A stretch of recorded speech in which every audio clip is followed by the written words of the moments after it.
I'm going to tell you something that most women would never admit out loud. Last week, a man touched my lower back for just 3 seconds while guiding me through a crowded bar, and I couldn't stop thinking about sleeping with him for the next 48 hours. I'm a relationship coach. I know all the psychology behind this, but my body didn't care. Today, I'm going to expose exactly what he did that triggered this reaction in me, because if you learn this as a man, you'll have an unfair advantage that 95% of guys will never understand. But before I reveal these secrets that most women will never share with you, I need you to do something. Hit that like button right now, because what I'm about to tell you goes against everything society teaches about attraction. Subscribe and turn on notifications, because I share these raw, unfiltered truths that actually work in the real world. And leave a comment telling me which technique surprised you the most, because I read every single one and I'll respond to your questions. Let me be completely honest with you. I've spent years studying attraction, teaching men and women about relationships, and I thought I understood everything about how this works. But that moment in the bar shattered my professional detachment and reminded me that underneath all my knowledge, I'm still a woman who responds to certain triggers that bypass my logical brain entirely. So what exactly did this man do?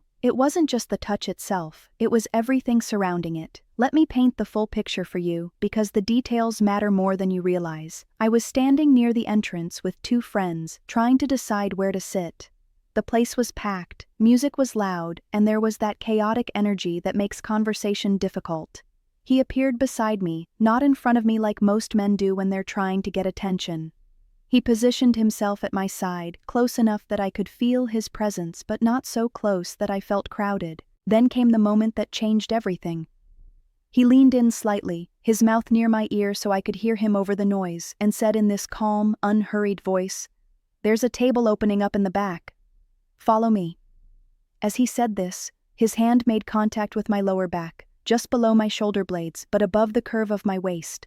The pressure was firm enough to guide me, gentle enough to feel respectful, and the touch lasted exactly long enough to feel intentional, without lingering awkwardly. Here's what happened in my body in those 3 seconds. My breath caught slightly. My skin became hyper-aware of that exact spot where his hand rested. A warmth spread from that point of contact throughout my entire body. My mind went quiet for a moment, all the noise and chaos around me faded, and I was completely present in that physical sensation. And most tellingly, I didn't pull away. I leaned into his guidance, following him through the crowd without hesitation. Now let me explain why this worked so powerfully, because there are multiple layers of psychology happening simultaneously. First, the lower back is an intimate zone. It's not overtly sexual like touching someone's hip or waist, but it's personal enough to create a sense of connection. When a man touches a woman there with confidence, it triggers something primal. Our bodies are wired to recognize protective energy, and that specific touch communicates, "I'm aware of you, I'm guiding you, I've got you." Second, the context made it acceptable. He wasn't touching me randomly or without purpose. There was a legitimate reason. He was leading me to a better spot in a crowded venue. This gave my rational mind permission to accept the touch without resistance. If he had touched me the exact same way without that context, I might have felt uncomfortable. Context is everything. Third, and this is crucial, the touch was confident but not aggressive. There was no hesitation in his movement, no awkward hovering or tentative brush. His hand landed with certainty, stayed with comfortable pressure, and released naturally as we reached the table. That confidence communicated so much about his character. It told me he was comfortable with physical contact, that he wasn't afraid of my reaction, and that he knew how to calibrate his touch appropriately. But here's where it gets even more interesting. After that initial touch, he didn't immediately try to touch me again. He gave me space. We sat down, started talking, and he was fully engaged in the conversation without being physically impulsive. That restraint made the memory of his touch even more powerful. My body remembered that moment and wanted more of it, but he wasn't rushing to provide it. That created tension, anticipation, desire. About 20 minutes into our conversation, he did it again, but differently. I was telling a story about something that happened at work, and I got animated, using my hands to emphasize a point. He laughed at something I said, and as he did, his hand briefly touched my forearm, just above my wrist. It was so quick, maybe 1 second, but it reinforced that connection. Then later, when we were looking at something on his phone together, his shoulder pressed against mine as we leaned in to see the screen. These weren't accidental touches, they were calibrated, intentional, and spaced out perfectly. Let me share another story that illustrates a different type of touch that creates massive attraction. A few months ago, I went on a date with a man I'd been talking to online. We met at a coffee shop in the afternoon, very casual, very safe. Most men would shake hands or maybe go for an awkward hug in that first meeting. This man did something completely different.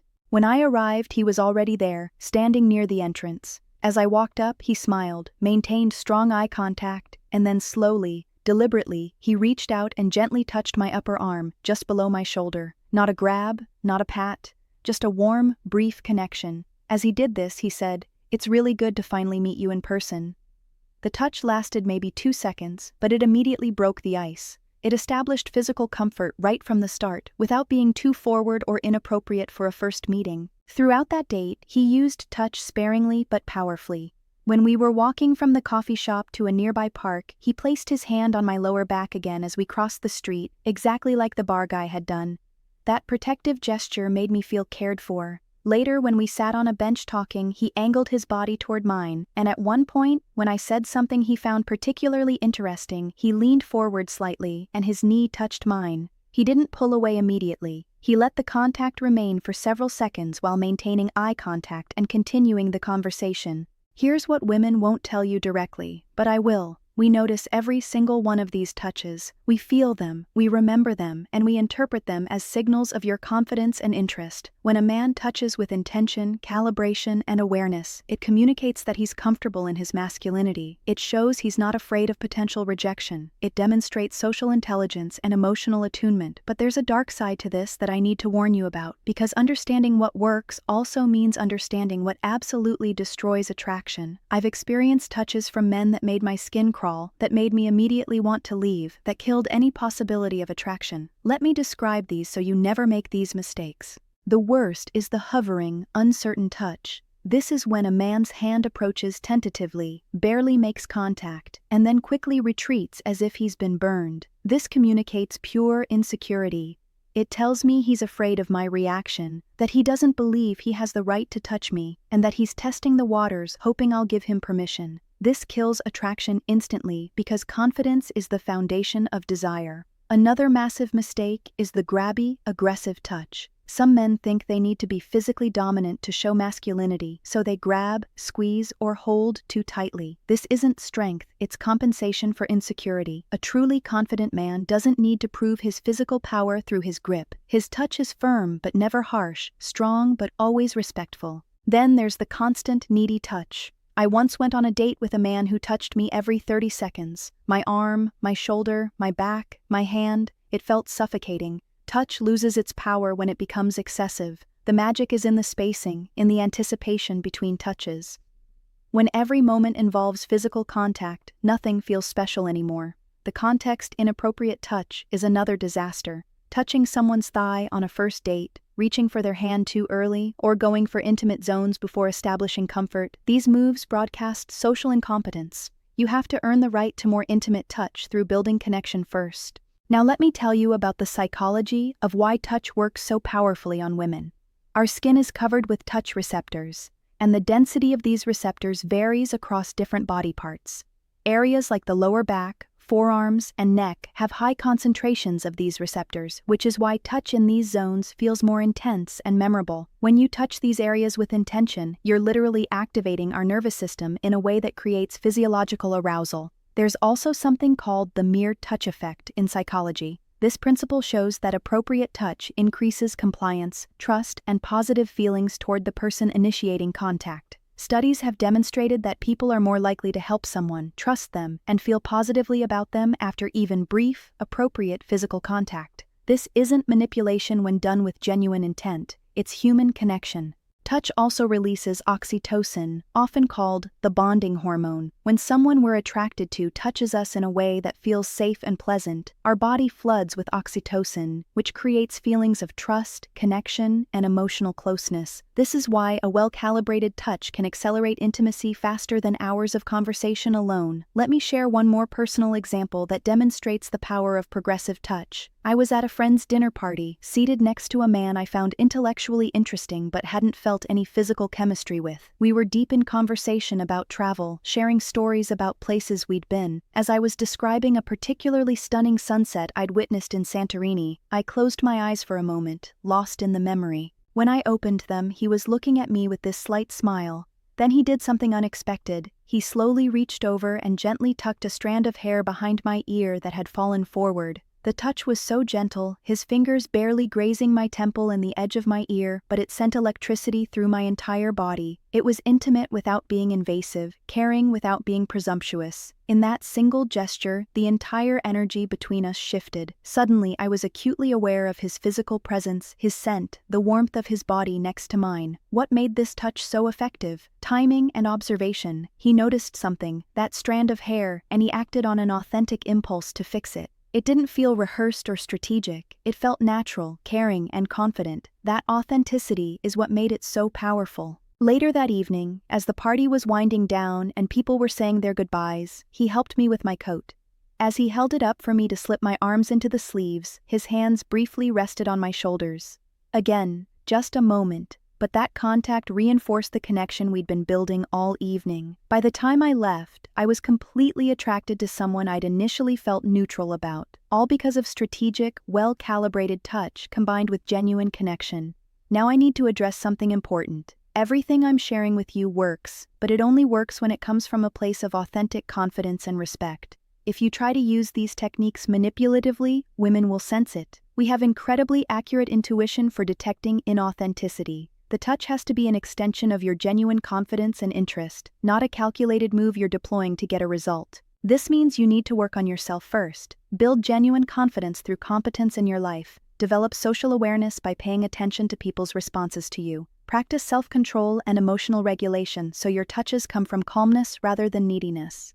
When you're genuinely confident and grounded, touch becomes natural rather than strategic. Let me also tell you about the touches that communicate different things. A touch on the upper arm or shoulder is friendly and can work early in an interaction. It's low risk and establishes comfort. A touch on the lower back is more intimate and protective, perfect for guiding someone or creating a moment of connection. A touch on the forearm during conversation shows engagement and can emphasize a point you're making. A brief touch on the hand can test receptivity to more intimate contact. And touches that involve your body, like shoulder-to-shoulder contact or knee-to-knee while sitting, create sustained physical awareness without being overtly forward. The key is progression. You start with socially acceptable touches in neutral zones, like the upper arm or shoulder. You observe her response. Does she lean into the touch or pull away? Does she maintain eye contact or break it? Does her body language open up or close off? These micro-signals tell you whether to continue, slow down, or stop. If she responds positively, you can gradually escalate to more intimate touches, lower back, forearm, hand, but always with that same calibrated confidence. Never rush this progression. The anticipation between touches is where attraction builds. If you move too fast, you break the tension that makes touch so powerful. I want to tell you about one final interaction that demonstrates the ultimate power of restrained touch. I met a man at a networking event, completely professional context. We talked for probably 30 minutes about work, industry trends, mutual connections. During that entire conversation, he touched me exactly once. As we were saying goodbye and exchanging contact information, he shook my hand, normal professional gesture, but as he did, his other hand briefly touched my forearm just above my wrist. That was it. One additional touch beyond the handshake, but that single touch transformed the entire interaction in my memory. What could have been a forgettable professional conversation became something I thought about later. That restraint, the fact that he didn't try to touch me multiple times, that he waited until the very end to add that one extra element of connection, made it more powerful than if he'd been more physically forward throughout our conversation. This is the paradox of touch. Less is more when done correctly. One perfectly calibrated touch creates more attraction than 10 mediocre ones. The man who understands this, who can restrain himself and choose his moments strategically, becomes unforgettable. So what's the practical takeaway from everything I've shared? Touch is a language, and like any language, it requires fluency to use effectively. You can't just memorize phrases and expect them to work in every situation. You need to understand the grammar, the context, the timing, and most importantly, the authentic intent behind the words. Start by becoming comfortable with appropriate, non-threatening touch in normal social situations. Practice with friends, family, colleagues, and professional settings. Notice how different types of touch feel and how people respond. Build your calibration skills by paying attention to body language and verbal responses. When you're in situations with potential romantic interest, remember that touch should enhance connection, not force it. Use it to emphasize moments of genuine emotion or laughter. Use it to guide or protect. Use it to break the physical barrier gradually rather than all at once. And always pay attention to her response and adjust accordingly. The man who masters this skill doesn't need to rely on words alone to create attraction. His physical presence, the way he moves, the strategic moments of contact, all of these communicate confidence, masculinity, and interest in a primal language that women respond to instinctively. That man in the bar who touched my lower back for 3 seconds? He understood something most men never learn. He knew that attraction isn't built through grand gestures or perfect words. It's built through small, calibrated moments of connection that bypass logic and speak directly to our instinctive responses. His touch told me he was confident, aware, protective, and unafraid, and my body responded exactly as biology designed it to. Now you know the secret. The question is, will you use this knowledge? Will you develop the confidence and awareness to touch with intention? Will you practice the restraint that makes each touch more powerful? Or will you be like most men who either avoid touch out of fear or overuse it out of eagerness, never finding that perfect balance that creates undeniable attraction? Before you go, I need you to do something. If this video opened your eyes to how attraction actually works, hit that like button right now. Share this with a friend who needs to understand these principles. Subscribe to this channel because I'm going to keep sharing these raw truths that most people are too afraid to discuss. And most importantly, leave a comment telling me about a time when someone's touch created instant attraction for you, or ask me any questions about calibration and context. I read every comment and I'll respond to your questions personally. Remember, the difference between men who understand attraction and men who struggle with it isn't looks, money, or status. It's understanding these subtle dynamics that create genuine connection. Master the language of touch, and you'll have an advantage that 95% of men will never possess. Now go out there and use this knowledge with confidence and respect. That's where real power lies.